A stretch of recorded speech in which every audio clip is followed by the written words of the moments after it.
Well, she's stepping into a major moment with industry heavyweights taking notice and national exposure expanding her reach.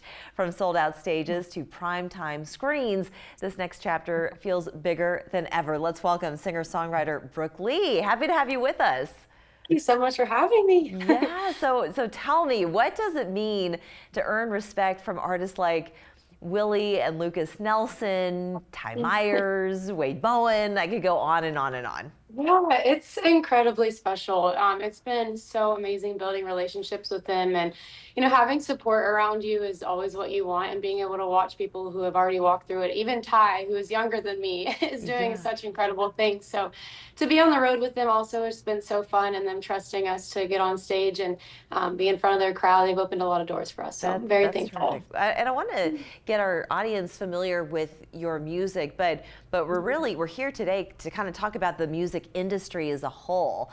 So if you could share with our audience a little bit more about your background, your musical interests, and what you're hoping to accomplish in the future. Yeah, so I'm originally from Charlotte, North Carolina. I grew up in Lake Norman, and I've had a band since I was 15. So this is all I've ever known. And started in classic rock music, and when around 1920 I started dipping into more of the countryside and moved to Nashville when I was 21, and just there was never anything else that I wanted to do. I tried college for 3 months and it just was not it for me.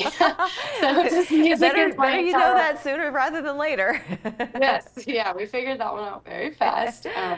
But it's what I wake up and go to bed wanting to do. I love it so much, and it's my escape in a way. Yeah, I think that's terrific. And how has the music industry been treating you so far? I've been very blessed in the industry. It's a grind for sure, and it's one of those things, everyone's story is completely different. So you're always seeking advice and what should I be doing? But I think the biggest thing is just being here and being in the middle of it and meeting people. And I was working at a clothing store at Free People, and I met a writer, and she came in and she heard my music and sent it to the people who now signed me a year later from that day. So it's just, you never know who you're talking to and who you're around, and it's been very good to me. I can't complain. Yeah, great clothes, by the way. I love Free People. Yeah. Yes. All right. Well, I had mentioned some pretty big names at the start of this interview. So what kind of advice would you say has been the most impactful for you? A few things. I think for me, just staying in the moment. I've been told that a lot. You have to just be where your feet are and be where you're standing, because it's very easy to get ahead of yourself or want more than where you currently are. And just reminders of how longevity, I want that so bad in a career. So even if it's small steps forward, if you're making progress, you're doing the right thing. Yeah, slow and steady wins a race. What did touring on a larger stage teach you about yourself as a performer? Whatever you do, the people are going to feed off of. I think energy is so important on stage. And so for me, just letting loose, not thinking about it too much, feel what you're singing and the lyrics behind the songs, and get yourself back to that place, and just knowing that the energy you put off is what you're going to get from the crowd too. Yeah, absolutely. Make it a fun show. Yeah.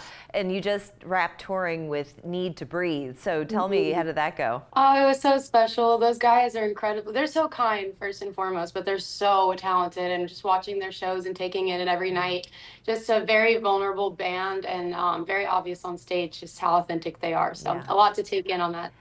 Well, and you were part of a national campaign. So what was becoming the face and the voice of a national campaign all about? How did that happen? It was wild. We've been building a relationship with Chevy the last few years, and Frank Rogers, who runs Spirit, where I'm currently at for publishing, has a great relationship with them too. So been playing some parties with them and just building on that, and this opportunity came up, and we had a very small chance of getting it, but it came through.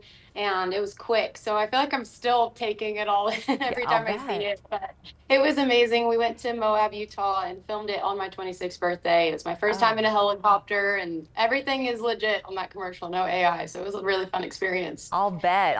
And you're going to be coming here to perform. Yes. You're going to be headlining. So does stepping into sort of the top bill role feel a bit different at this point in your career? Yeah, it is different. It's a little nerve-wracking, I won't lie. You just hope that people show up and that there's people out there listening. But I am excited. Charleston, I have a very personal connection with them. My mom and I used to go to Charleston all the time and go to the markets on the weekends. And I actually played a show with Willie Nelson in Charleston too. So to be able to go back and it be my own show is really special. Oh, that's fantastic. Like total 360.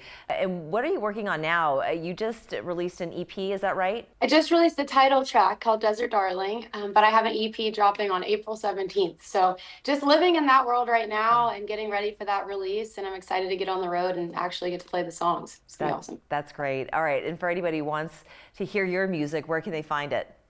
Anywhere and everywhere under Brooke Lee Music. Brooke Lee Music. All right, so Brooke Lee, she's going to be headlining Limbo at the Refinery, folks. This is, again, Thursday, March 5th at 8 p.m. So get out there, have a good time. Weather should also be nice by that point. So, Brooke, thank you so much for coming on and sharing your story with us. Very encouraging for all those musicians out there. Thank you so much. We'll be back after this.